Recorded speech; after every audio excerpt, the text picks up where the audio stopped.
Chez Sismic Culture d'Impact, l'entrepreneuriat est au cœur de notre ADN. Chaque jour, on accompagne des organisations dans leurs défis humains et leur désir de faire de leur entreprise une véritable destination. S'engager auprès de la relève entrepreneuriale au Québec est important pour nous. C'est donc avec grand plaisir qu'on soutient le projet de Chloé et Camille et qu'on vous souhaite un bon épisode sur 3624, le podcast. Bienvenue sur 3624, le podcast. Cette semaine, on jase de ressources humaines, un sujet qui nous fait peur, mais qui est tellement intéressant. Comme vous savez, cette saison est commanditée par Sismic Culture d'Impact. Nous sommes tellement reconnaissantes pour ce partenariat. On connaissait déjà l'entreprise et même la présidente avant d'avoir le partenariat. Et puis, d'avoir leur confiance pour nous, c'est comme le plus beau cadeau. On est vraiment très grateful. Bref, on a reçu à la saison dernière René-Claude Paris, qui est justement cofondatrice et présidente de Sismic Culture d'Impact. Et là, aujourd'hui, on a reçu deux consultantes en coaching. Donc, on a reçu aujourd'hui Christina et Marie-Hélène. On a parlé de coaching, de développement des compétences et de plein d'autres sujets, entre autres le recrutement. C'était vraiment intéressant. On a touché un peu à toutes les sphères aujourd'hui. Et là, on a eu une idée vraiment cool. Okay? On vous dit tout de suite, on a pensé qu'on pourrait refaire un épisode dans le futur où vous nous partageriez vos mises en situation de défis au niveau des ressources humaines, que ce soit par rapport, oui, au recrutement, mais aussi à l'expérience de vos employés, à vos valeurs, votre mission, des challenges que vous avez vécus, bref, name it, un nouveau titre, plein d'affaires. N'importe quel enjeu relié aux ressources humaines, on préfère un épisode où, avec les filles, on parle de votre situation, puis on vous aide un peu à la résoudre, dans le fond. Moi, je trouve ça malade, là, parce je trouve que ça c'est littéralement incroyable. Ce qu'elles font de leur vie, puis elles sont tellement bonnes. Fait que, on aurait pris plus de temps avec eux là, pour parler de plein de choses. Oui. Là, c'est fou. Ouais, ça serait le fun d'aller un peu plus dans le détail de des exemples plus précis, je trouve. Exact. Donc, bref, on vous garde pas plus longtemps, mais on vous souhaite un très bon épisode. Puis encore un gros merci à Christina et Marie-Hélène. Bonne écoute.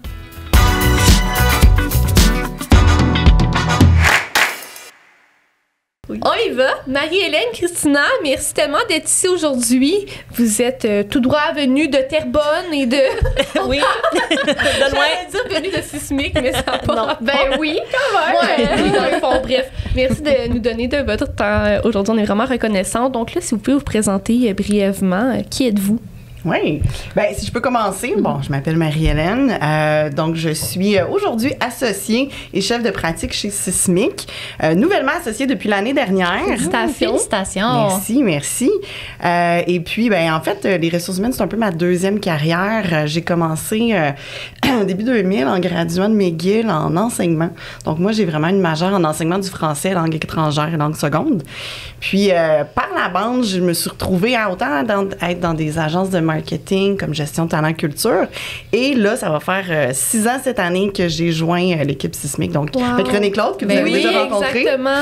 Ouais, donc on a commencé ensemble, c'est ça, il y a 6 ans maintenant. Ouais, c'est vraiment cool. Est-ce que tu as fait des études en RH après? T'as-tu comme tout lâché du jour au lendemain et tu as dit, moi, je m'en vais étudier là-dedans? Ou ça a été naturel? Par la bande, en fait, à l'école de langue où je travaillais avec les adultes, j'ai aussi été directrice académique, fait que je développais la formation.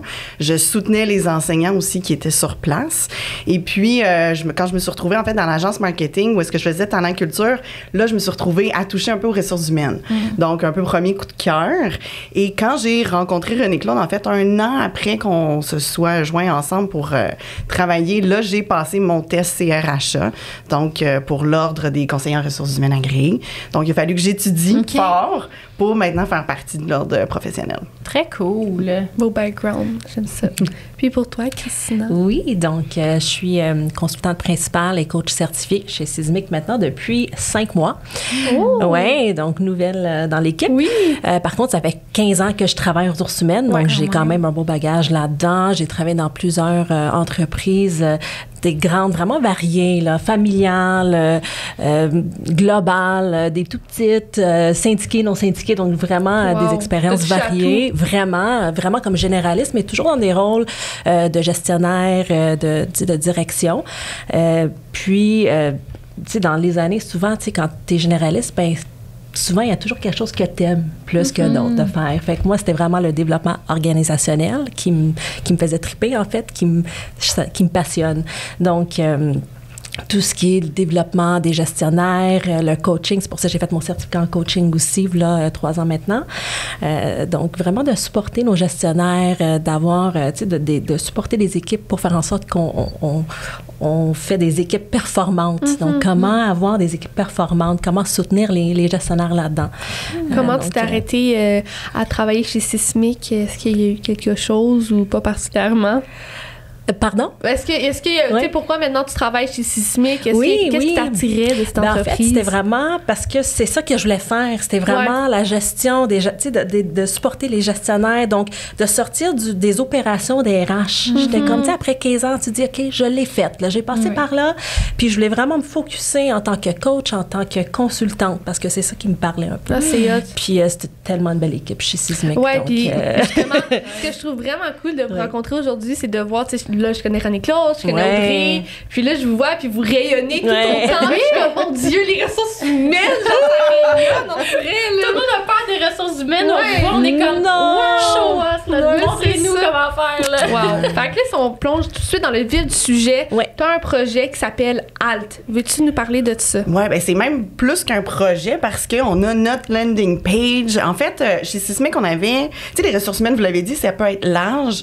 Puis, en fait, on a commencé à regrouper certains types de services parce qu'on s'est rendu compte pour que ce soit plus facile, en fait, pour les gens à comprendre qu'est-ce qu'on fait Sismic, comment qu'on peut aider des entrepreneurs, mais aussi des petites, moyennes et très grandes entreprises.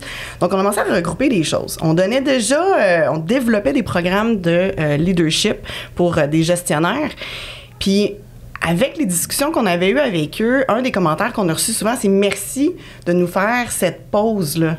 Merci à notre entreprise d'investir du temps pour que nous, maintenant, on peut se recentrer sur nous, voir qui on est comme gestionnaire, puis comment s'améliorer, puis comprendre le monde du travail qui change, comprendre nos gens, parce qu'on s'entend, ça change. Puis là, en plus, on vient de vivre une petite expérience de pandémie, donc ça demandait ça aussi. Donc, en offrant HALT, on s'est dit, OK, ben c'est ça, c'est faire une pause. Prendre un moment dans ton parcours, dans ta destination de gestionnaire, pour te recentrer, retravailler sur la connaissance de soi. Puis là, c'est là qu'on a commencé à développer nos 5 sphères d'action avec le HALT. Donc, développement du leadership, c'en est un. La formation gestionnaire, puis je dirais de la formation un peu ad hoc et de la formation aussi pour des compétences précises. Quelqu'un qui a le goût de travailler un peu plus sur parler avec un groupe, des conversations difficiles, sans nécessairement faire un programme complet. Je m'excuse, c'est quoi ad hoc? Varié, pas nécessairement qui fait partie d'un programme. Ouais, donc, je pensais que c'était genre une certification précise ou quelque chose, là. Non, c'est ça, c'est vraiment un cours comme ça qui est pas nécessairement qui fait partie d'un programme où est-ce que il y a des cours ou des formations qui sont tenues par un fil linéaire. C'est ça, fait que c'est plus personnalisé finalement. Exact. Ben, en fait, ça aussi, c'est une chose qui nous démarque, je dirais, beaucoup chez Sismic. On préfère prendre du temps avec nos clients, avec les groupes qui vont joindre pour développer de la formation qui est 100% personnalisée à eux. Parce que, tu sais, un gestionnaire qui est dans une petite entreprise techno et un autre qui est dans une grande entreprise financière, par exemple, vont peut-être pas vivre exactement les mêmes enjeux. Donc, on est fiers, en fait, de ce côté personnalisé-là où est-ce qu'on s'assoit avec les gens pour comprendre les besoins puis développer ensuite la formation pour eux. Que ce soit à travers un parcours, que ce soit pour des formations individuelles, même pour soutenir, en fait, les gens en RH. Parce que même si tu as fait un parcours, tu as étudié, tu as travaillé, ben chez Sismic, on le voit l'importance d'avoir des RH solides, donc de développer la formation pour des professionnels aussi, c'est quelque chose qui nous tient à cœur beaucoup. Ah non, ça, c'est certain que ça vous démarque vraiment. Est-ce que c'est toujours ça, le processus de personnaliser la formation ou l'approche, où vous avez quand même un cadre que des fois, c'est juste, c'est celui qui est respecté, puis... Ouais, on a quand même un chemin de pensée parce que je dirais dans à peu près toutes nos formations, puis même en coaching, puis Christina va pouvoir vous en parler après. Tu sais, l'idée, c'est de commencer à connaître qui t'es toi en premier. Donc, que ce soit dans un parcours de leadership, en coaching, en formation individuelle, on va toujours prendre du temps, soit par un outil psychométrique, donc un outil qui va déterminer tes préférences naturelles, qui va déterminer un peu qui t'es, pour que tu comprennes tes forces, tes angles morts, parce qu'on n'aime pas ça dire weakness ou faiblesse. Donc, les angles morts. Ouais. Donc, on va toujours commencer par ça pour la base. Toi, t'es qui? Parce que la pire chose, c'est d'essayer de copier quelqu'un d'autre. Copier un style de leadership, copier un style de gestion. Tu sors de ton mode authentique. Donc, ça va toujours rester. Après ça, comment le formateur, la formatrice, la gestionnaire va être prise en charge? Là, le côté personnalisé va arriver parce qu'on est tous des gens différents, on a tous des backgrounds différents, on a des façons de faire différemment. Donc, effectivement, il va y avoir un côté qui va varier un peu.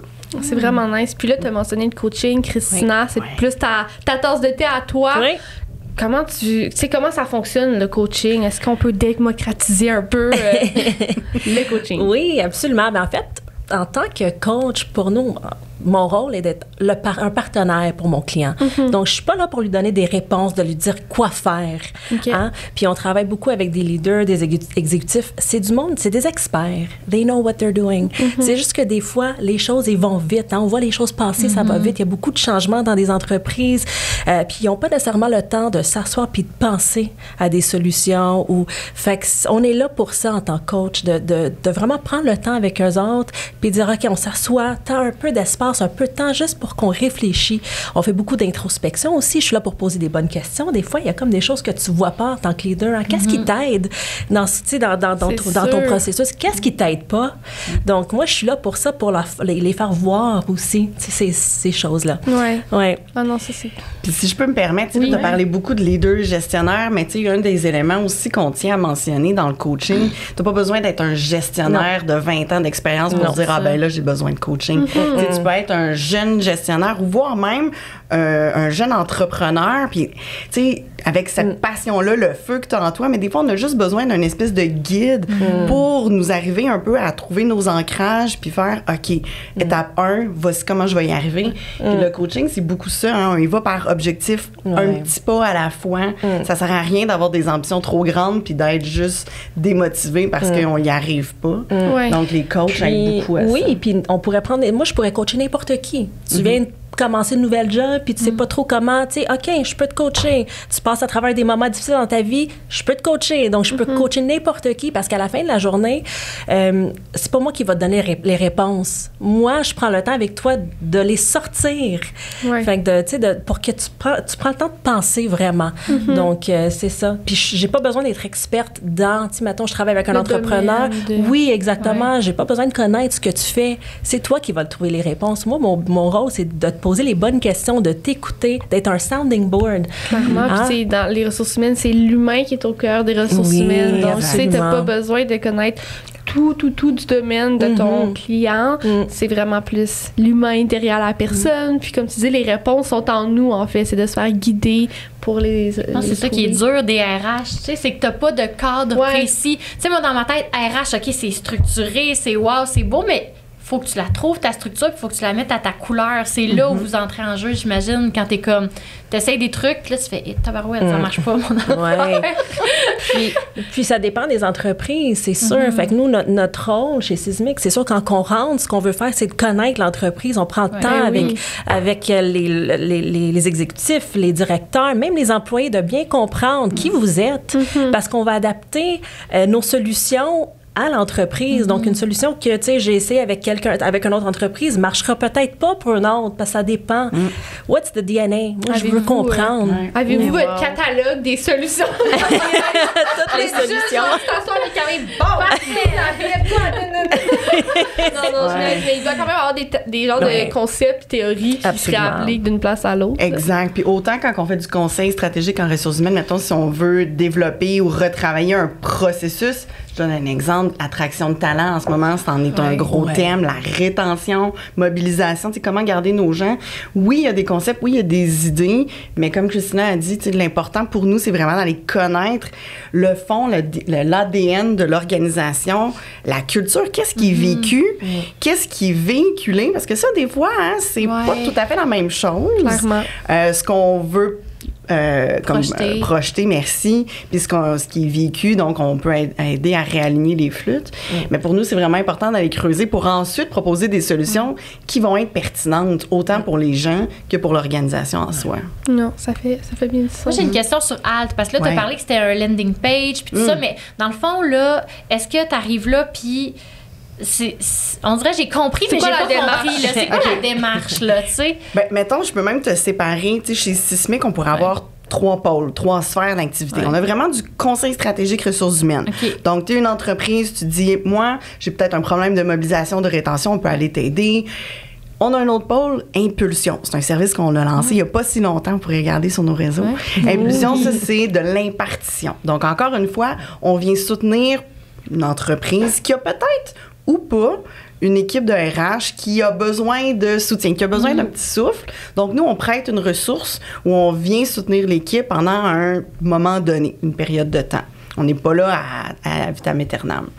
Et finalement, on a ALT. ALT, c'est tous nos services qui regroupent la formation, le coaching, les développements de centres de formation aussi. Donc, si par exemple, on est une entreprise, et je sais qu'il y a certaines entreprises récemment donc, que vous connaissez, par exemple, Dermaplus, qui viennent de lancer leur académie. Donc, nous, on est là aussi pour aider les entreprises à le réfléchir, à l'organiser, peut-être à bâtir leur formation aussi à l'interne, voire même former des formateurs qui sont peut-être experts, que nous, on n'aurait pas nécessairement l'expertise technique, mais on peut les amener à être des meilleurs pédagogues, comment passer justement la matière mieux, là. Parfait. Ah, c'est tellement intéressant. On dirait que genre, vous parlez, puis j'absorbe tout ce que vous dites.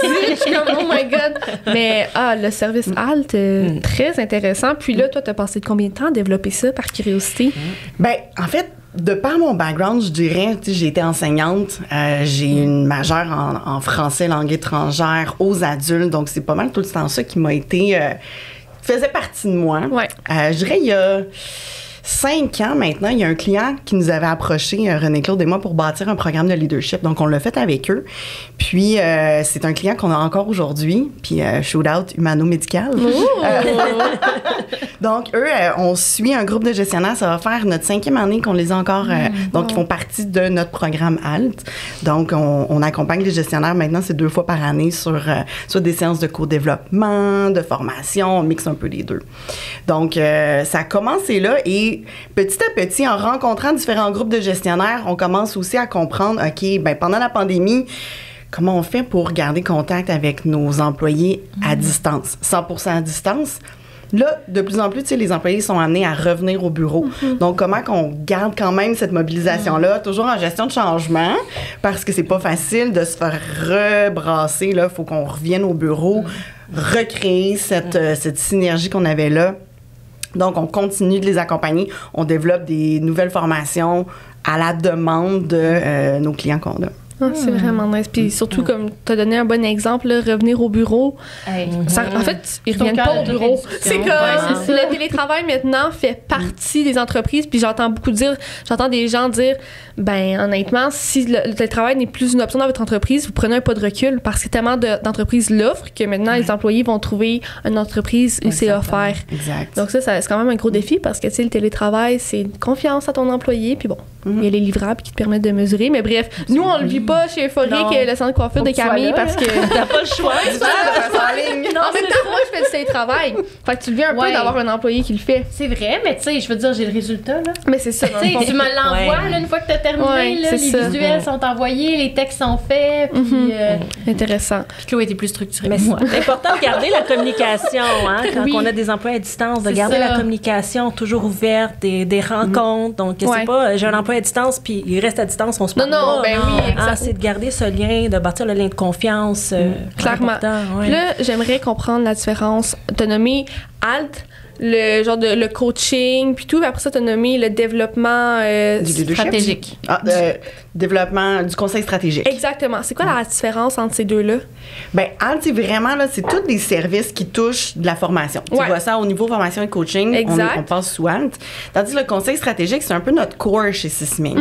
C'est comme ça qu'on a commencé. C'est comme ça que René-Claude a lancé son entreprise à l'époque RCPICC. Oui. On vous en a déjà parlé, je pense, dans le podcast précédent.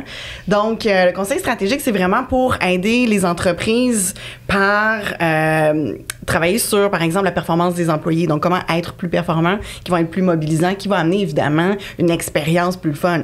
Si tu es engagé dans ton emploi, ben tu as plus de chances, disons, d'être encore plus performant puis de rester là, puis bon, d'encourager puis de déteindre un peu sur les gens autour. Donc, Sismic, c'était ça aussi. On allait s'asseoir avec des entreprises qui vivent des enjeux différents, soit parce qu'ils sont en grande croissance ou au contraire en décroissance, soit qu'ils voient des enjeux de roulement important de personnel. Donc, nous, on va s'asseoir avec eux puis on regarde, bon, ben niveau ressources humaines, structure, développement organisationnel, qu'est-ce qu'on peut proposer comme idée, comme solution novatrice pour vous amener à vos objectifs d'affaires que vous désirez atteindre. Donc, si par exemple, c'est de la mobilisation ou de la rétention, bon, on va regarder votre stratégie, comment vous faites pour attirer des talents. Votre marque employeur, est-ce qu'elle est le fun? Est-ce percutante? Est-ce que, là, je m'excuse l'anglicisme, là, mais le walk the talk, ce qu'on met comme vitrine, est-ce que c'est ce qui est réellement vécu? Puis comment qu'on peut arrimer le tout? Donc, on va venir les aider avec différentes stratégies, solutions, outils, processus. Et des fois de la formation, évidemment, pour accompagner les gens. C'est le rêve de toute entreprise. Vraiment? Vous parlez de rétention, là. Est-ce que vous travaillez des fois avec les gouvernements? Ou bien, tu sais, comme toutes ces grosses organisations-là, mettons? Gouvernemental, on a-tu... je pense pas pour Tu sais, genre les infirmières, les trucs comme ça. Est-ce qu'eux autres, ils ont accès à ça? Ou, tu sais, comme... Ils pourraient. Est-ce que les gestionnaires payent d'eux-mêmes, genre, souvent? Ben, je dirais, pour les organismes gouvernementaux, paragouvernementaux, souvent, ça marche par appel d'offres. Donc là, il faut passer par... selon... C'est eux qui doivent soumettre un appel d'offres. Nous, on pourrait y répondre. OK.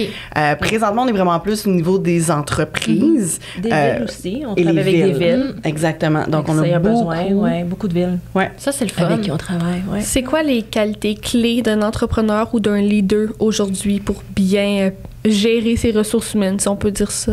Pour que les ressources humaines, ça se passe bien. En fait, c'est sûr que ça prend quelqu'un qui est à l'écoute, qui connaît ses employés. Je pense que, tu sais, quand tu connais ce que tes employés veulent, qu'est-ce qui les motive? Parce que si tu le connais pas, ben comment tu fais les motiver tes employés? Tu sais, souvent, on voit des entreprises qui font plein de choses. Ah oui, ces avantages. Puis à la fin de la journée, les employés, ça les touche pas. Fait que take the time to understand. Connais bien tes employés, prends le temps de les connaître. Fait que vraiment l'écoute, je crois. La communication aussi. Souvent, quelqu'un qui communique bien, l'écoute fait partie aussi de la communication, mais qui verbalise, qui tient les gens au courant le plus possible. Parce que ce qui arrive souvent, c'est quand on communique pas, puis les gens, ils voient que... Les gens, ils savent qu'il y a des choses qui se passent des fois, puis on les tient pas au courant. Fait que là, ils s'inventent des histoires. Fait qu'on est mieux de leur keep them up to speed. Qu'est-ce qui se passe? Tenez-les au courant. Tenez des rencontres avec vos employés. Fait que c'est vraiment, moi, je dirais la communication. Quelqu'un qui communique bien, qui écoute, qui inspire. L'inspiration, d'inspirer tes employés. Il faut les inspirer, bâtir la confiance. Un leader, c'est être quelqu'un que les gens veulent suivre. J'ai une question. Je rajouterais de même, de plus en plus, on entend la sécurité psychologique. Beaucoup. Quelqu'un qui est capable de mettre cet espace-là de sécurité où est-ce que les gens autour de lui, que ce soit des collègues ou des employés, qui se sentent à l'aise, confortables de se dire les vraies choses. Puis ça, c'est pas facile parce que même des fois... Tu as une bonne sécurité psychologique pour tes employés. Je pense que oui. Peut-être trop. Mais c'est correct. Ben oui, en même temps. Les gens, ils apprécient ça. C'est ça. Une fois que tu as compris que c'est pas toi qui as la solution puis que ça t'appartient pas, là, parce que je fais des séances de coaching avec mes employés une fois par mois. Ils ont une demi-heure, puis là, je prends du retard, ça prend 1 heure, là. On pleure tout, même moi, je pleure, là. Ça va plus, là. On sort le méchant, mais ça fait vraiment du bien, là. Mais puis tu bâtis, que je change la semaine, là. Tu bâtis la confiance avec tes employés. Ah oui, ça, clairement. C'est ça, en faisant ça, parce que tu te mets dans une situation où tu es vulnerable. C'est quoi le mot? Vulnérable. Fait que les gens, ils apprécient ça, puis quand tu es vulnérable, eux autres aussi peuvent l'être avec toi. Fait que c'est vraiment ça, la confiance, Moi, j'ai une question par rapport à ça. Bon, je pense que quelqu'un qui est naturellement empathique aura pas trop de difficulté à travailler ses qualités, ses compétences-là. C'est quand même naturel, tu sais. Mais qu'est-ce que vous faites avec les leaders qui ne sont pas empathiques? Parce qu'il y en a des très froids qui ont des entreprises extraordinaires, mais eux, c'est les chiffres, c'est les ci, c'est les ça, puis le monde, ils broille, puis ils comprennent pas pourquoi ça broille. Comment on coach quelqu'un comme ça?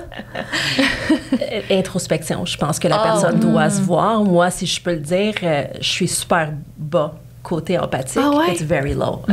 Par contre, je me connais très bien. Fait que je sais qu'il manque de la patience des fois et que fait que quand tu te connais, ben tu peux travailler là-dessus. Tu le sais que ça l'aide pas. Fait que c'est ça le coaching. Ça va dire, OK, moi, je suis peut-être moins empathique, mais qu'est-ce qui... Tu sais, j'ai d'autres façons, là, d'autres choses que je fais pour to make up for it. Fait que même si je suis pas empathique, ben je suis bonne pour bâtir des relations. J'ai d'autres forces qui peuvent m'aider.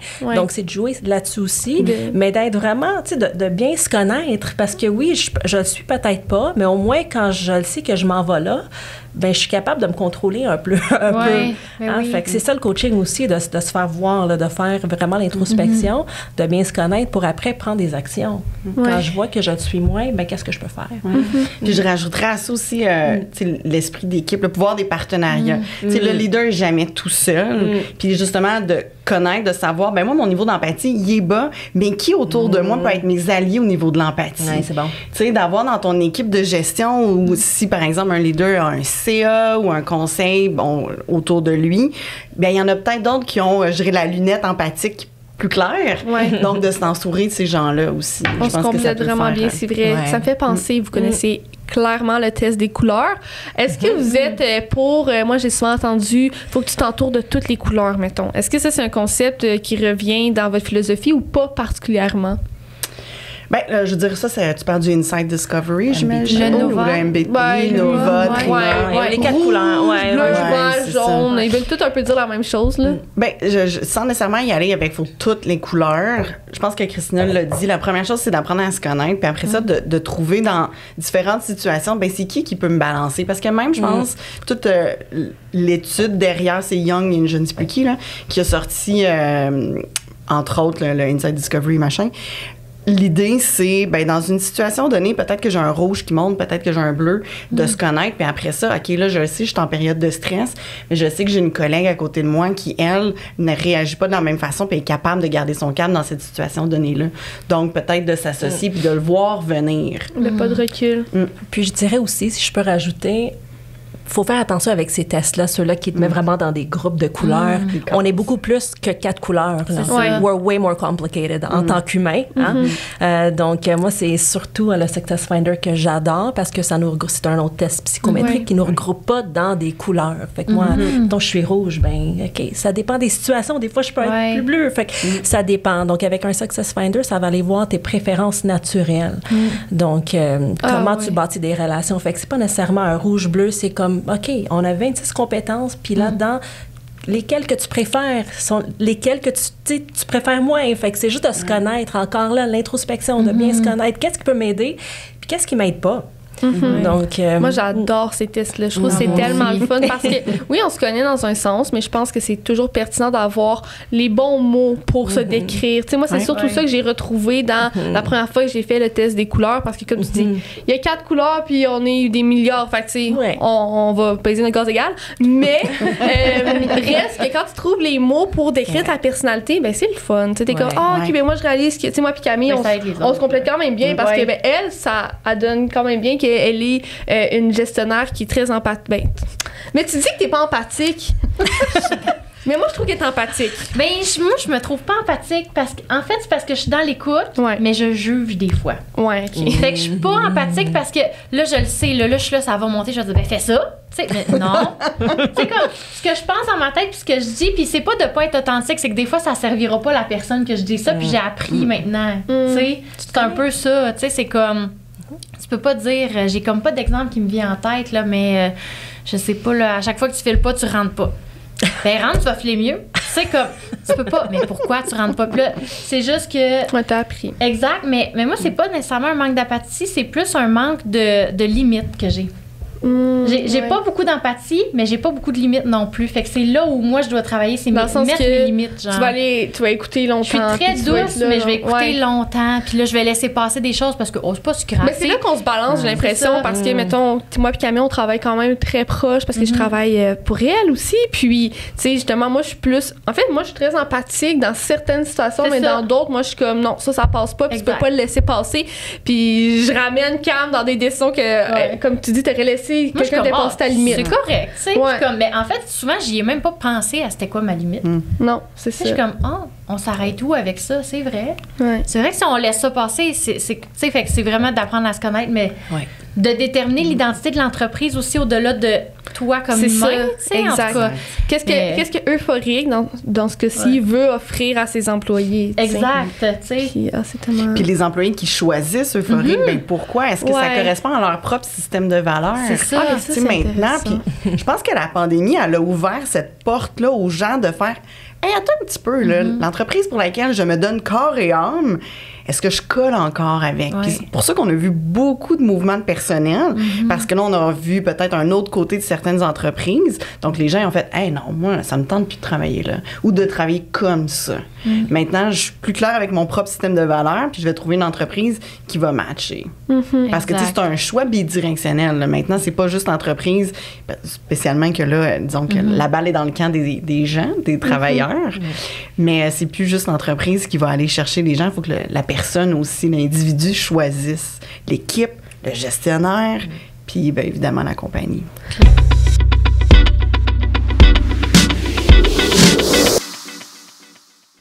Salut les filles, c'est Noémie de l'agence Nano qui vous parle. Puis aujourd'hui, j'avais envie de partager à vos auditeurs les collections collaboratives sur Instagram.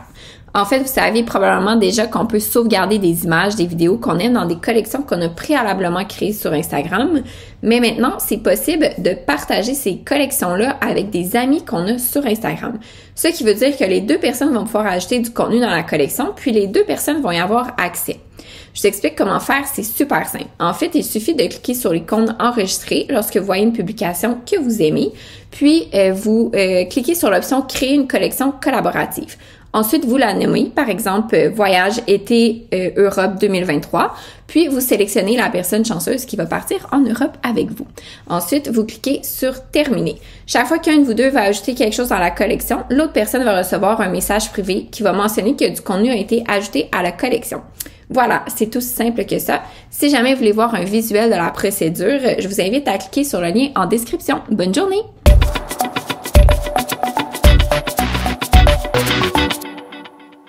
Ouais, puis j'ai un commentaire, c'est pas une question, c'est plus une observation, mais tu vois, comme tu viens de dire, les gestionnaires, comme le terme qu'on utilise, font beaucoup de travail quand même. Si quelqu'un qui vient vers vous veut le meilleur pour ses employés, mais les employés, tu sais, eux, qu'est-ce qu'ils font, mettons? Puis c'est ça, tu sais, comme nous, on détermine la saveur d'Euphorique. Qu'est-ce que Euphorique veut offrir à ses employés?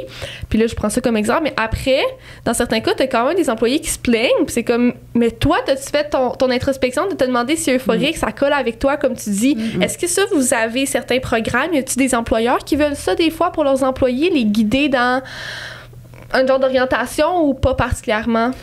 Ça pourrait être peut-être du coaching, mais plus que ça... Non, ça, je pense que c'est la responsabilité de l'individu. Parce qu'en même temps, oui, il y a une chose de système des valeurs, mais il y a aussi, tu sais, tout l'aspect... Faut pas l'oublier non plus, on enlève nos lunettes roses. Il y a tout l'aspect réalité. On a peut-être des fois une hypothèque à payer, on a une famille à faire vivre. Fait que même si, tu sais, ça colle pas 100%, ben on fait une balance. Qu'est-ce que moi je donne? Qu'est-ce que je reçois? Est-ce que ça s'équivaut? Pour l'instant, ça va. Évidemment, on va mettre beaucoup de pression, ou il y a de la pression sur les employeurs, les gestionnaires, à être à l'écoute, empathique, à mettre la place pour que les employés grandissent. Mais eux autres aussi, ils ont besoin de ce soutien-là. T'sais, nos gestionnaires, là, ils l'ont eu dur pendant les 2 dernières années, 3 dernières années. Fait qu'on veut leur donner, à travers ALT, entre autres, là, on veut leur donner ce temps-là pour eux aussi, pour que ça soit... Tu parlais de guider, inspirer, ben que eux-mêmes soient inspirés puis qu'ils aient le goût de continuer, qui va se donner le goût à leurs équipes, à leurs employés aussi. Mais l'individu, je pense que ça part de responsabilité, de réflexion. Exact. Et si je peux rajouter aussi, en tant que gestionnaire, tu peux avoir ces conversations-là avec tes employés. Tu sais, c'est correct de dire, est-ce que tu es encore à la bonne place? Puis si tu l'es pas, c'est correct. Je vais t'aider. On va transitionner. Tu sais, ça n'a pas besoin d'être, OK, ça marche plus dehors. Non, ben je vais t'aider là-dedans. Je connais du monde, je peux te connecter, tu sais, qu'on les aide même après. C'est correct si ça marche plus. Exactement. Mais puis avec la genre de pénurie de main-d'œuvre en ce moment, moi j'ai une question, je suis comme, sont où les gens? Moi aussi, je me pose la question. Je comprends pas. Genre, est-ce que vous savez, ben là, tu viens de dire que tu poses la question toi aussi, mais les gens, c'est quoi, ils sont rendus tout travailleurs autonomes? Tout le monde est cabali. Ça coûte pas cher la On devrait y aller nous autres. On démissionne tout. C'est ça. Mais c'est fou. Tu sais, c'est ça, la pénurie de main-d'œuvre. Les gens sont partis où? C'est ça, je comprends pas. Bonne question. Malheureusement, j'ai pas de réponse pour ça non plus. Il y en a qui ont pris. Next! Il y en a qui ont pris leur retraite, je pense. Ouais. Oui, effectivement. Durant la COVID, je pense qu'il y en a plusieurs qui ont dit, OK, puis là, il y en a qui ont pris leur retraite, puis ils se ramassent avec les plus jeunes, qui eux sont comme moi, je fais ce que je veux. Il y avait encore avec leurs parents, peut-être. Ils sont pas pressés. Fait qu'on est comme dans une phase un peu bizarre en ce moment. Est-ce que vous remarquez que c'est quoi les plus gros défis des gestionnaires en ce moment? Ben, je dirais ça, c'est vraiment le recrutement, la rétention, oui, de ce qu'on voit. C'est pas facile. Ouais. Faut vraiment avoir une belle culture. Tu sais, c'est ça qui aide beaucoup les entreprises. Entreprises avec des belles cultures, tu sais, ça se parle. Les gens, ils se parlent. Fait que quand que ça va pas super bien dans une entreprise, les gens vont le savoir. Maintenant, avec Glassdoor, il y a plein de places où on peut aller trouver des comment on appelle ça, des reviews. Des commentaires. Des commentaires. Puis, tu sais, souvent, ça peut bloquer les gens. Puis, comme Marie-Hélène a dit tantôt, tu sais, les gens, ils veulent être heureux. Ils veulent travailler pour des compagnies qui fit avec leurs valeurs. Fait que quand tu vois des commentaires super négatifs, t'es comme Fait que c'est important d'avoir une belle culture, de prendre le temps avec tes personnes, la formation, tu sais, de prendre le temps de les connaître, parce que ça va se parler. Puis c'est de même, tu vas avoir des gens, tu sais, moi je disais tout le temps, je veux du monde lined up at the door qui veulent travailler chez moi. Moi, c'est ça, je veux pas tout le temps aller à chercher à vendre. C'est comme, je veux des gens qui sont là puis sont comme, oui, je veux travailler chez vous, oui, vous m'inspirez. La culture permet d'atteindre ça. Exactement. Avez-vous des conseils, concepts précis que vous suggérez aux gens d'appliquer? Parce que là, on a parlé d'écoute, de ci, de ça, qui sont des concepts plus larges, tu sais, mais est-ce que des fois, il y a une technique du genre, OK, ben, hey, tout le monde qui a appliqué le 4 jours semaine, là, wow, les résultats, c'est fou, tu sais, ou c'est tellement du cas par cas? Je pense que c'est du cas par cas beaucoup, parce que le 4 jours semaine, il y a eu des entreprises dans les pays scandinaves, puis là, je veux pas trop m'avancer parce que j'ai pas des chiffres ou quoi que ce soit, ils sont en train de régresser, de virer de l'autre bord. Tu sais, moi, je pense que chaque entreprise doit réfléchir à qu'est-ce qui fonctionne pour nous, pour nos gens, pour nos objectifs réalistes d'affaires, qu'est-ce qu'on veut atteindre, puis après ça, arrêter d'essayer de copier 18 000 autres entreprises, de se recentrer, ben nous, voici qu'est-ce qu'on a à offrir, puis éventuellement, on va les trouver les bonnes personnes qui vont fitter avec notre culture, nos valeurs, notre pensée, notre vision, où est-ce qu'on veut s'en aller. Fait que, oui, ils peuvent s'inspirer, là, sauf qu'en même temps, on en a vu plein qui ont essayé de faire...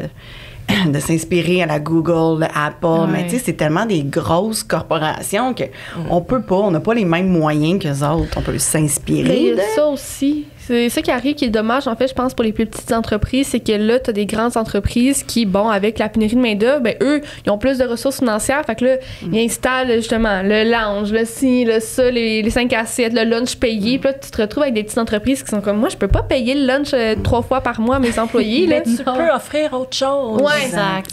Mais la compétition pour l'employé, par exemple, est là quand même par rapport à ça. Oui, mais encore là, comme Marie-Hélène a dit, tu vas trouver les employés qui veulent vraiment être chez toi. Ben oui. Moi, je veux pas nécessairement quelqu'un qui veut être chez Google. C'est pas ça qui va fitter dans mon entreprise. Tu comprends? Exactement. Moi, je veux quelqu'un, c'est une petite entreprise qui a vraiment un fibre d'entrepreneur. Tu sais, quelqu'un qui travaille pour une grande entreprise est peut-être différent. Tu sais, c'est structuré différemment, sont habitués différemment. Moi, je veux quelqu'un qui est capable de tout faire. Entrepreneur. Roll up your sleeve. C'est différent. C'est des personnes différentes. Fait que c'est correct d'être qui tu es en tant qu'entreprise. Puis you're gonna attract the right people. T'as raison. Faut juste faire confiance. C'est quoi les points clés à regarder dans une entrevue, selon vous? De quel point de vue, l'employé ou l'employeur? L'employeur qui, tu sais, si par exemple, je te passe en entrevue, Christina, à quoi je devrais porter attention particulièrement chez toi? Ouf! C'est beaucoup, hein? Ben, moi, je pense de voir la vision... Tu sais, on dit souvent, qu'est-ce que tu veux devenir dans 5 ans, dans 10 ans? Bon, même si on me posait ça la question il y a 5 ans, 10 ans, je suis pas sûre que j'aurais donné la réponse du siège où est-ce que je suis en ce moment. Pas du tout.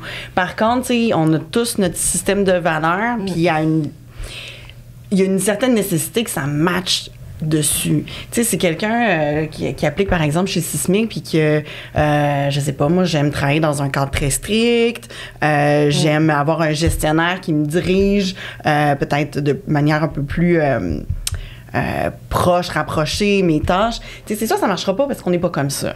Fait que, tu sais, autant je pense que l'entreprise doit faire cette réflexion-là de, ben nous, comment qu'on fonctionne, comment notre système de valeurs, notre système de gestion, qu'est-ce qu'on s'attend de nos gestionnaires, où est-ce qu'on veut aller.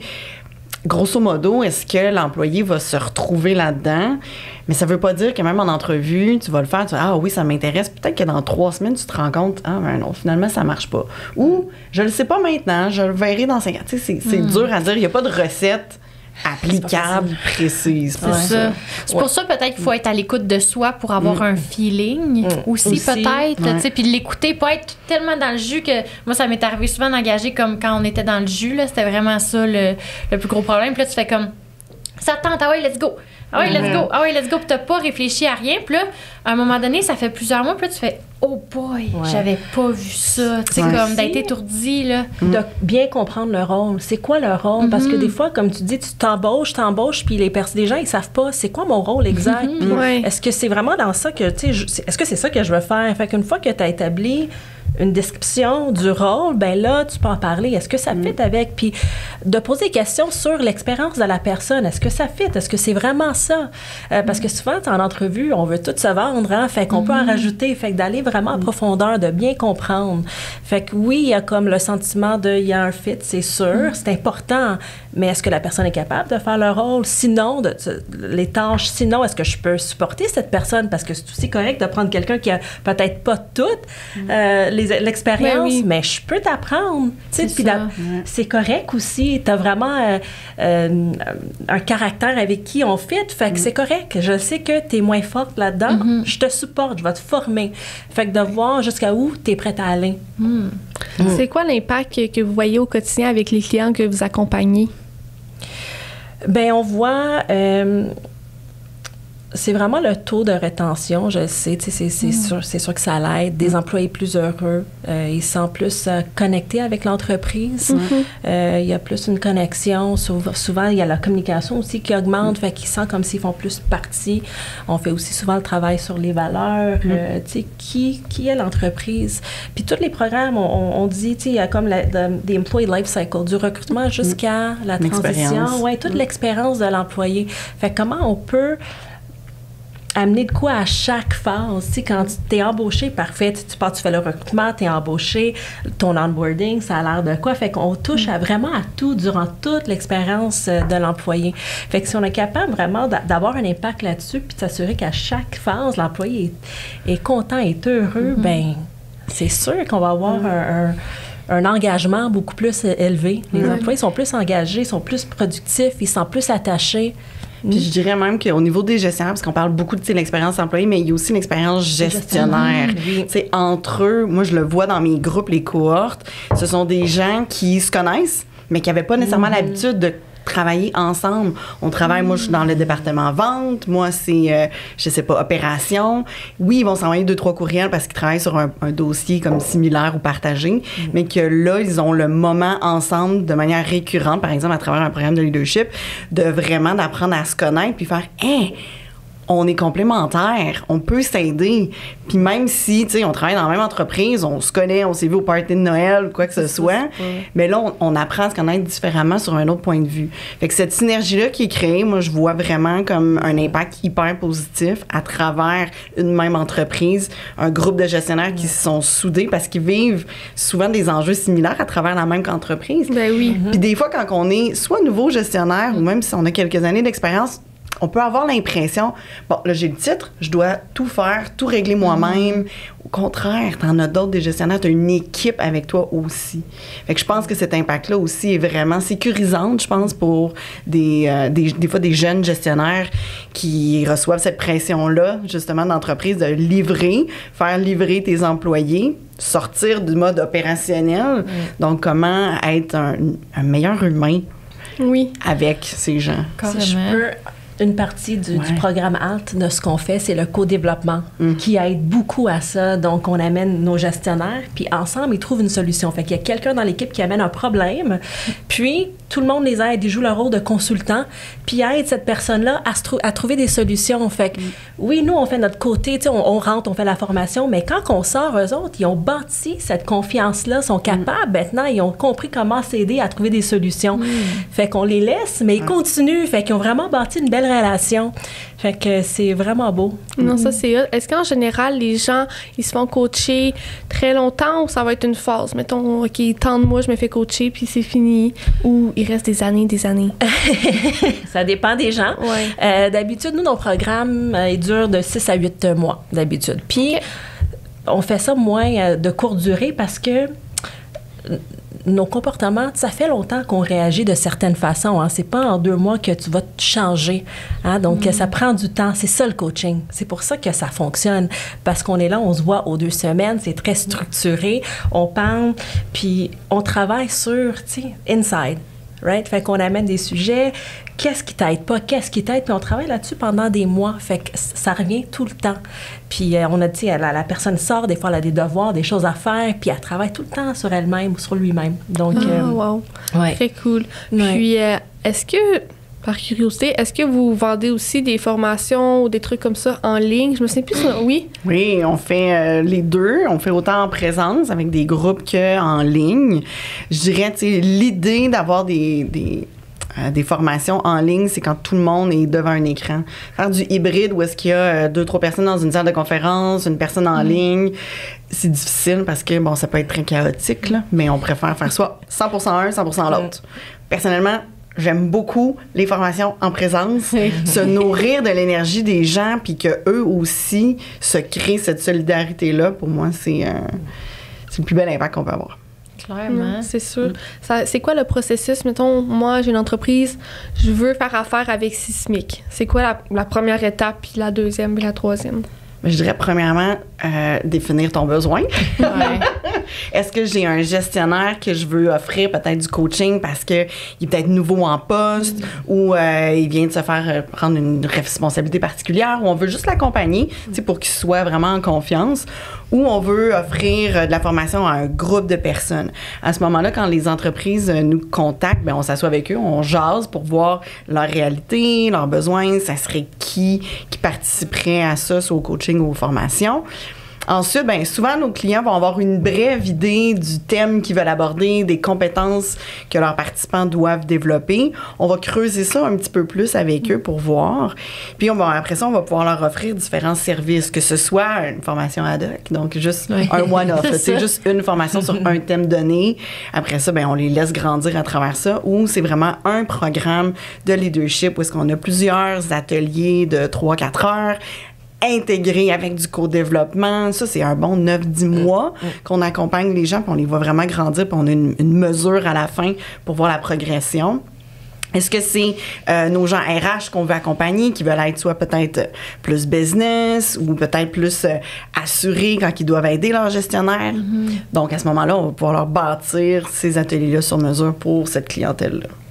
J'imagine que ça arrive, genre que tu arrives avec, tu penses que c'est ça ton besoin, puis finalement, ça doit jamais être ça, finalement, leur besoin, ou ça doit être, tu sais, connecté, mais d'autres choses aussi, puis... Ouais. C'est sûr. C'est pas mal tout le temps. C'est ça?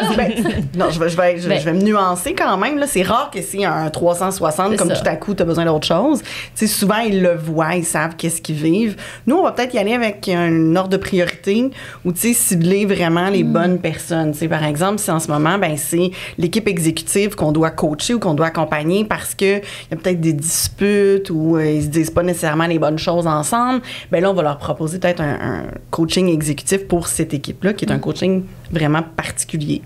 Est-ce que c'est une personne qui vient peut-être de racheter l'entreprise, puis que là, ben il veut avoir un peu plus de solidité en tant qu'entrepreneur, puis en tant que dirigeant d'entreprise, ben là, ça va être un coaching particulier aussi. Peut-être que c'est ça qui a le plus grand impact en ce moment, donc on va opter pour commencer ça. Toujours moyen de faire des choses en parallèle aussi, d'offrir d'autres services pour d'autres groupes de gens dans l'organisation. Donc, tout passe par une belle discussion qu'on a avec nos clients. C'est parfait. J'ai une question. Dans le fond, là, est-ce que vous suggérez ça? Ça sort peut-être du cadre un peu, mais tu sais, le fameux sandwich, là. Positif, négatif, positif. C'est-tu bon, ça, des conversations difficiles, ou vous êtes plus comme on crève l'abcès, là? On y va, là. Moi, je pense que c'est une question de préférence. Moi, je déteste le sandwich. Me too. Parce que pour moi, un feedback qui soit à teneur très positive ou constructive, il doit avoir du contenu. Tu sais, un feedback, je veux dire, hey, good job, bravo. OK, c'est bon, c'est temporaire. C'est 5 minutes, c'est un feel good, mais après ça, ça va-tu me rendre meilleur? Non. Fait que même si on fait un sandwich où est-ce qu'on a une petite affaire à améliorer, mais je te dis 2 bonnes affaires, pour moi, ça sera pas assez soutenant. Là, un sandwich, on a faim encore après une demi-heure. Bon, ben, on tasse ça, ce sandwich-là. Fait que d'y aller plus en profondeur sur, ben, c'était quoi exactement qui a fait que c'était un good job? Puis, ben, s'il y a un élément à cibler, à améliorer, ben, ressortir un peu du jugement, puis de voir, ben, c'était quoi notre objectif? Peut-être à travers les rôles, les responsabilités, les objectifs d'affaires de l'organisation. Puis comment que moi, je peux t'aider en tant que gestionnaire à y amener? Parce que, tu sais, l'employé, des fois, il sait pas par où aller, il a essayé quelque chose. Peut-être que ça n'a pas fonctionné, mais avec le gestionnaire, peut-être qu'on peut se mettre un plan ensemble. Hey, cette présentation-là, OK, c'était so-so, on a manqué de temps, mais maintenant, comment qu'on peut juste être meilleur par après? Parce que pour moi, le sandwich, il n'y a pas de plan d'action après. C'est juste... Ta présentation était ordinaire, mais t'es sympathique et souriant. Exact. Bon. Ouais. Tu sais, ça va pas mener à grand-chose. Tandis que si on a un plan pour soit maintenir un comportement qui est extra génial ou pour améliorer, mais on se fait un plan d'action ensemble qu'on va y arriver. Pour moi, ça a beaucoup plus d'impact qu'un sandwich. Oui, tu peux tellement l'utiliser comme... en faisant du coaching aussi avec ton employé, dire OK, qu'est-ce qui est allé mieux d'après toi? Qu'est-ce qui est allé bien? Qu'est-ce qui aurait pu aller mieux? Tu sais, qu'est-ce qu'on aurait pu faire différemment? Que ça sorte de la personne pour que la personne peut faire aussi encore, j'utilise le mot beaucoup, là, introspection, mais c'est important que tu donnes la place à ton employé de penser, de réfléchir. Parce que si on donne tout le temps les réponses, ben ça crée du monde autour qui vont venir te voir pour des réponses. Mais c'est pas ça le but. Non, right? You want to empower your people. Tu veux leur donner un peu de lousse là, pour créer, pour être créatif, pour trouver des solutions. C'est ça qui va les faire grandir. Si on donne tout le temps des réponses, on le fait ensemble. Elle a dit, Marie-Hélène, on bâtit des plans ensemble. Mais c'est le fun quand ça vient de la personne aussi. De se responsabiliser, d'aller sortir ça. Là. Comment parler à quelqu'un qui reçoit pas bien le feedback et les commentaires constructifs? Que ce soit d'un point de vue employeur-employé ou même collègue-collègue. Ça, je trouve que c'est un défi quand même parce que t'as bien beau toi-même en faire de l'introspection puis être bien intentionné. Des fois, t'as des collègues qui, eux, le feedback, ils le prennent juste pas bien. Avez-vous un conseil pour ça? Moi, je pose la question, comment est-ce que tu aimes recevoir le feedback? How? Dis-moi pour que je puisse te le donner comme ça, tu vas le prendre, puis on va pouvoir travailler ensemble, puis aussi de venir from an angle, d'un angle qui, je suis là pour t'aider à la fin de la journée, on peut-tu travailler ensemble? Je me rends compte qu'il y a quelque chose qui marche pas entre nous ou je veux qu'on travaille mieux ensemble. Qu'est-ce qu'on peut faire? Qu'est-ce que je peux faire de différent? Fait que c'est d'y aller un peu plus d'un côté empathique. Je suis là pour t'aider, je veux que ça va mieux, puis de poser la question. Moi, je la pose souvent, là, how do you want to take feedback? How do you take feedback? Puis je trouve que des fois, ça fait comme, j'ai jamais pensé à ça. Ouais, peut-être que moi, je suis plus directe. J'aime ça, tu me le dis, là. Tout de suite. T'as pas besoin de mettre des gants blancs, mais peut-être que oui, des fois, moi, je suis un peu plus sensible. Fait que vas-y un peu plus doucement. J'aime beaucoup la question. J'allais dire aussi... de se respecter là-dedans, autant en tant que gestionnaire, tu sais, d'arriver avec le bon mindset, le bon état d'esprit. Si moi, j'ai eu une dure journée, puis là, je me plug un feedback difficile à la fin de ma journée, j'aurais peut-être pas l'énergie pour me rattraper s'il y a quelque chose qui arrive. Et vice-versa, si j'ai un feedback à donner à quelqu'un qui a eu une mauvaise journée, ben les chances sont que peut-être que la réceptivité sera pas là. Fait que de se respecter là-dedans, puis des fois, c'est juste correct de...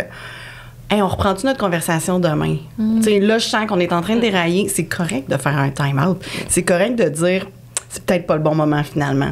Autant quand c'est nous qui recevons le feedback, je n'ai pas l'énergie, j'ai pas l'espace mental aujourd'hui pour le recevoir, mais je suis intéressée, on va en rediscuter, on se recédule un autre moment. Pour moi, il y a ça aussi, ce respect des individus, des deux côtés, d'avoir l'espace mental et d'être prêt à le donner ou à le recevoir. Ce que j'aime beaucoup de la question que tu as mentionnée, là, de demander à la personne comment elle aime recevoir son feedback, c'est que c'est une question qui se demande facilement à n'importe qui, même si c'est pas une personne qui est reconnue pour être très ouverte à l'introspection et nanana, parce que des fois, c'est ça, comme j'ai dit, t'as des collègues que t'as aucune idée, là, s'ils en font d'introspection. Fait que tu sais pas, tu sais, tu peux pas leur dire, hey, j'ai l'impression que t'as mal pris ce que je te dis, blablabla, parce qu'ils sont comme, ça va être correct, là. Fait que de poser cette question-là, de dire, comment toi, tu veux que je te donne ton feedback? OK, parfait, voici ce que j'ai à te dire. Surprise! Fait que, puis après ça, puis même, moi, dans les contextes où je suis employée, de demander ça à ton employeur, ça peut tellement comme éviter des fois des échanges pas nécessaires, parce qu'il y en a, là, c'est comme straightforward, comme tu dis, c'est direct. Il y en a que les gants blancs, ils préfèrent ça. Moi, on dirait, je sais pas si c'est sûrement normal, là, mais je sais pas pour toi, Cam, puis pour vous, mais moi, c'est comme des phases. Genre, il y a des moments, là, que, on dirait que ça dépend de mon énergie, puis de si je suis posée ou si je suis dans un moment que genre, let's go. Quand je suis en mode posée, si j'ai quelque chose à communiquer à Camille, là, ça va être à la limite un document Word. Tu sais, c'est comme. Il y a des points, soit les virgules, il y a une introduction, un développement, une conclusion. Là, je peux répondre. Puis là, il va y avoir les 12 emojis pour accompagner mes affaires. Puis après ça, il y a les moments où je suis comme en mode business, let's go, puis je vais juste texter tout croche, puis je suis genre, c'est sec, mais je veux une réponse sec. Je sais pas si vous comprenez ce que je veux dire. Tu te rends compte quand je fais ça ou non? Non, je le vis pas partout quand tu fais ça. C'est ton émotion quand tu l'écris parce que c'est toujours structuré ce que tu m'écris. Non. Non? Mais I guess que justement, toi, t'as pas besoin de tout ça. Ouais, peut-être que j'ai. Mais moi, je prends pas les choses personnelles. Je suis comme vraiment pas un bon exemple parce que je suis facile à donner du feedback, là. Ouais, non, c'est ça. Mais anyway, c'était plus comme une réflexion de c'est-tu normal que j'ai ces moments-là où je suis full, genre délicate dans ma façon de le dire, puis c'est ça que je veux en retour ou whatever. Puis il y a les moments que je suis comme. C'est du oui puis du non, les réponses, puis ça s'arrête là, tu sais. Puis c'est correct de poser la question. Comment est-ce que t'aimes que je te communique? Par texte, par courriel, plus long, moins court, point de forme. Qu'est-ce que tu préfères? Tu sais, souvent, quand on a un nouveau gestionnaire, moi, je pose la question, OK, how do I communicate with you? Tu sais, dis-moi-le pour qu'après, ça passe mieux, c'est plus facile. C'est quoi ton canal de communication? Oui, parce que c'est vrai qu'on en a tellement aujourd'hui, tu sais. Moi, je regarde avec notre équipe, on vit un gros défi, puis là, on essaye de magasiner un peu les plateformes où ça serait plus facile parce que Messenger, les groupes Facebook, tu sais, puis nous, on est une petite entreprise, là, on peut pas acheter un gros programme intense, puis fait que bref, de voir le canal de communication, tu sais, courriel, on est des coiffeurs, on sait même pas comment ça marche un courriel, tu sais, comme, on le sait, mais comme... Oui, puis ça nous arrive souvent quand même, en tout cas, moi, ça m'est arrivé quelques fois cette année de communiquer d'une certaine façon avec quelqu'un, puis de me faire dire, moi, c'est pas le même, je veux me faire communiquer, arrête, tu sais. Puis c'est tellement correct, moi, genre, c'est justement, là, récemment, j'ai commencé un nouvel emploi, en tout cas. Je travaille plus sérieusement chez Dermapur.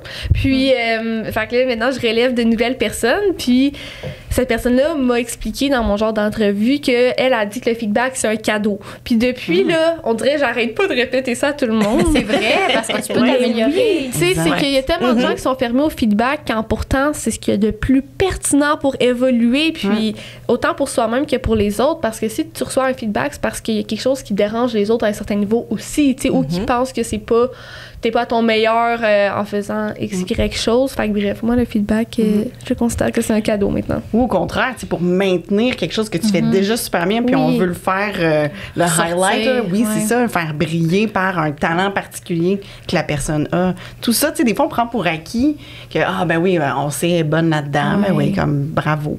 Mais on va pas nécessairement aller le exact. C'est comme tantôt, quand on est en voiture, le fils à Camille, il a des très bonnes notes. Oui, puis vraiment à l'école, là, vraiment, puis il y a 10 ans. Il y a 11 ans. 11 ans, attends, Puis là, j'ai demandé, tu sais, tu le récompenses-tu? Puis elle a dit, ben non! C'est parce que... Mais non, mais ta réflexion était bonne. Je trouve que c'est un bon exemple. C'est parce qu'en fait, là, mon fils a des très bonnes notes. Je l'ai jamais vu faire un devoir à la maison de sa vie. OK. Il lit tout le temps, il est intellectuel, il a cette force-là en lui naturelle. Puis là, ce que je disais à Chloé, c'est la journée là, qu'il va avoir en début d'année un 70 dans quelque chose, puis que là, il va travailler fort, là, il va avoir une grosse récompense. Mais tu sais, il y a des félicitations, puis là, comme je disais, on appelle mes parents, il y a eu full des bonnes notes encore, c'est super, mais il n'y aura pas un cadeau quelque part. Tu sais, je l'amènerai pas au magasin parce qu'il y a eu des bonnes notes. Par contre, mon fils manque un peu d'empathie. Et il est genre, j'ai raconté qu'il me disait que j'avais l'air jeune parce que j'avais encore des boutons, tu sais. Puis là, mon chum essayait d'expliquer que ça se disait pas. Puis il était comme, ben c'est vrai, elle a des boutons, c'est un fait. Puis il comprend pas l'émotivité. Puis tu sais, on a croisé un ami au magasin, puis lui, des fois, il est vraiment fatigant. Puis des fois, il l'énerve. OK, c'est un fait pour lui. Fait, il voit pas cette nuance-là, mais la journée là, qu'il va comprendre l'émotion de quelqu'un d'autre, là, je vais lui donner la lune. Je sais pas ce que je vais faire, là, mais tu sais, comme on dirait que c'est un peu ça, tu sais, le feedback positif ou l'espèce de grosse méga célébration. Tout peut pas être une grosse méga célébration pour moi, parce que à un moment donné, c'est quand tu vas voir...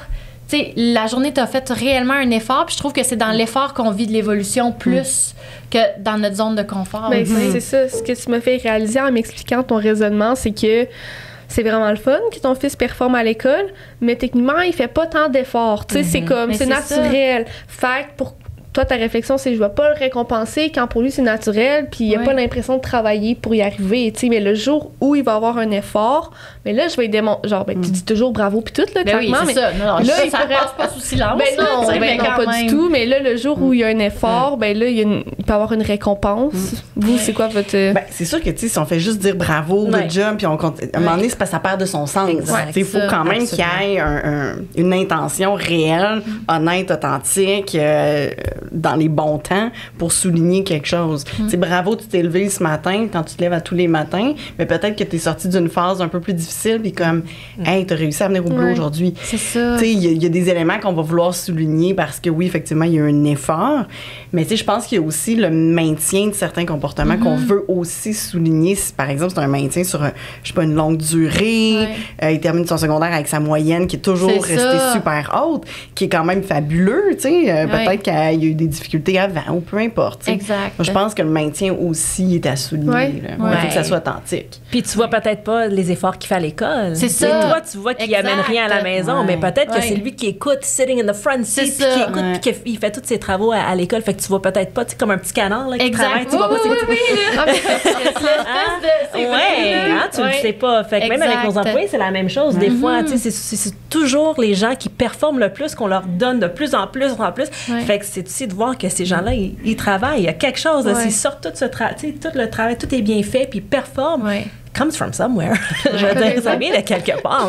Puis, comment vous donneriez de la reconnaissance sans que ça soit monétaire? Ah, mais ça, il y a un super livre dont j'ai déjà oublié. Non, je vous enverrai pour que vous puissiez le rajouter, qui s'appelle justement la reconnaissance au travail. Dans ce livre-là, il y a comme 4 types de reconnaissance, de la reconnaissance existentielle. Donc, pour l'individu qu'il est. Autant, par exemple, de souligner quelqu'un qui s'investit dans sa communauté. Par exemple, je sais pas, il organise des fêtes ou des collectes de dons non périssables, etc. Fait que ça peut être important parce que c'est important pour lui. Donc, on peut peut-être le reconnaître en, je sais pas, en parlant à travers le journal local, peut-être un newsletter, que j'ai oublié c'est quoi le nom, une infolettre. Ça peut être ça. Ça peut être autant par donner des projets spéciaux qui font justement briller les compétences particulières de la personne. Si par exemple on a une entreprise puis on a quelqu'un qui est hautement empathique, qui est toujours là pour soutenir les autres, ben peut-être qu'on veut lui donner un rôle de mentor à l'interne, un projet comme ça ou avec un rôle particulier. Ça peut être une forme de reconnaissance. Puis exemple que tu apportes ça à ton employé puis qu'elle dit combien tu vas me payer pour ce rôle-là. Moi c'est ce que je vis honnêtement présentement là, comme fait que c'est comme tu sais tu veux donner un rôle de plus pour donner de la reconnaissance, de l'implication, mais là c'est il est où mon argent pour faire ça? Peut-être que la motivation n'est pas à la bonne place. Puis tu sais, je pense que... Puis de réfléchir, ben toi, si tu veux faire, par exemple, ouvrir ce double rôle-là de gestionnaire-mentor, ben c'est quoi tes attentes? Est-ce que ça va être une tâche supplémentaire ou non, ça va être dans le comment la personne va aborder ces gens? Fait que tu sais, je pense que avant d'en parler aux employés, il faut déjà le prédéfinir. Moi, qu'est-ce que je veux faire avec ce rôle-là? Après ça pourra venir, puis d'être plus clair, puis d'en parler dans l'entreprise. Et voici, tu sais, je pense qu'un rôle de mentorat serait super intéressant. Voici mes paramètres, mes barèmes que j'aurais pour définir une personne qui pourrait Il y en a-tu qui sont intéressés, qui ont des questions? Peux-tu le bâtir ensemble, ce rôle-là? Sachant que, tu sais, ça va pas nécessairement déroger de votre rôle actuel. C'est comme un chapeau de plus, tu sais, pour s'investir dans l'organisation. Mais c'est vrai que c'est bon de trouver la motivation. Tu sais, des fois, on offre des choses parce qu'on pense que c'est ça, mais encore une fois, c'est de poser la question. Qu'est-ce qui te motive? C'est ça. Se faire donner du chocolat quand t'aimes pas le chocolat, ça sert à rien. C'est ça. Exact. C'est la même chose. Est-ce que vous trouvez que, tu sais, là, on voit plus tant ça, mais le concept de l'employé du mois, là, est-ce que ça, c'est intéressant ou moyen? Moi, je l'utilise moins, personnellement. Ben, à part au McDonald's, dans ma première expérience de travail. Genre, moi aussi, c'est au McDo que je pense quand je vois ça, puis je me dis... Puis là, ils font ça encore? Ben, je pense que oui. Mais moi, j'utilise cet exemple-là pour illustrer les moments où il y a une reconnaissance qui, j'ai l'impression, rabaisse un peu les autres. Oui, exact.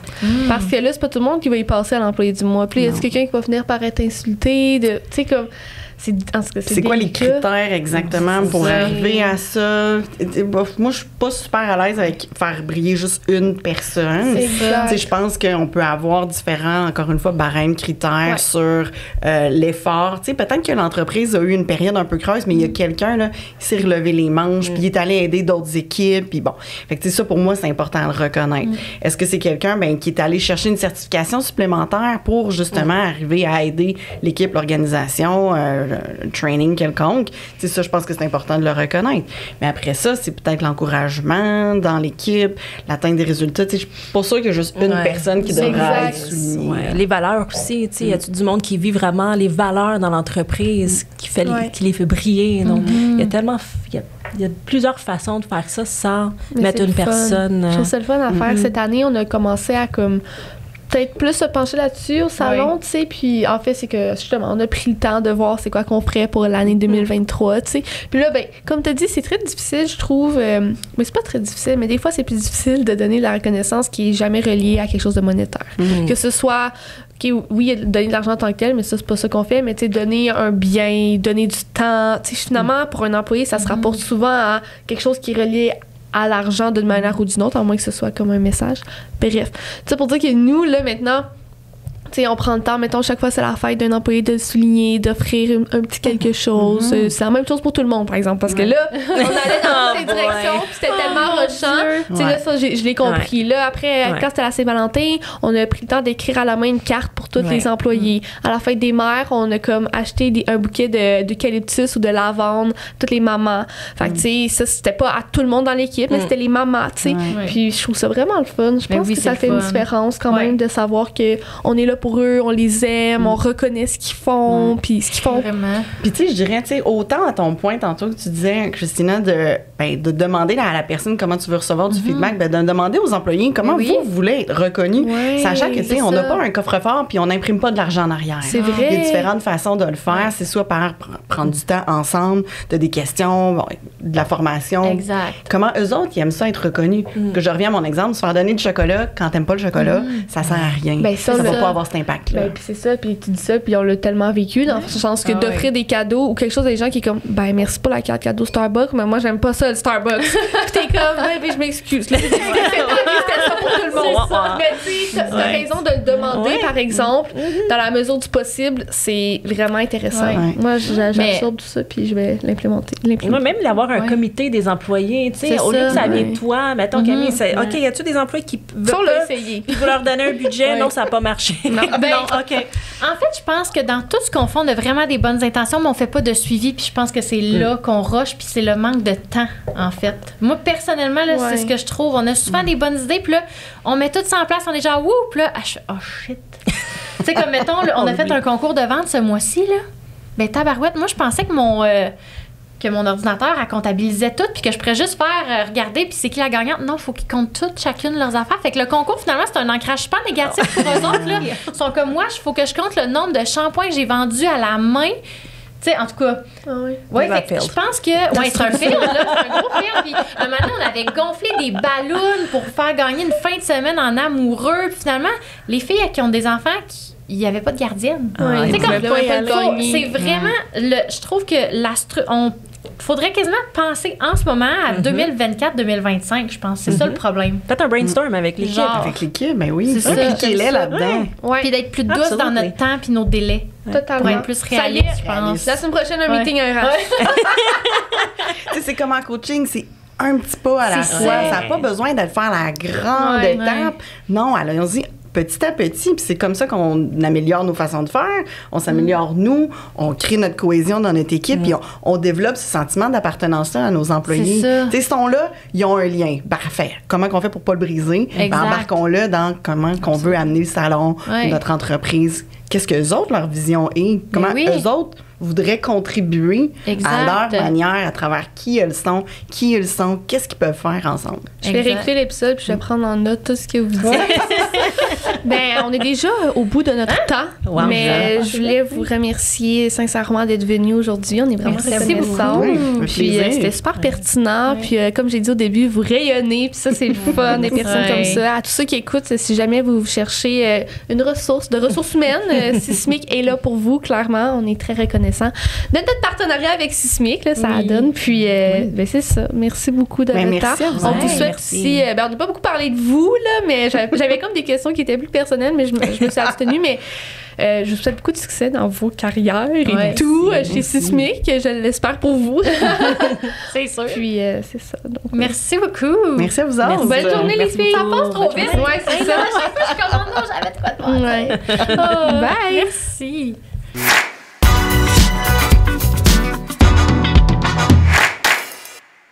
Cette saison de 36-24, le podcast est propulsé par Sismic Culture d'Impact.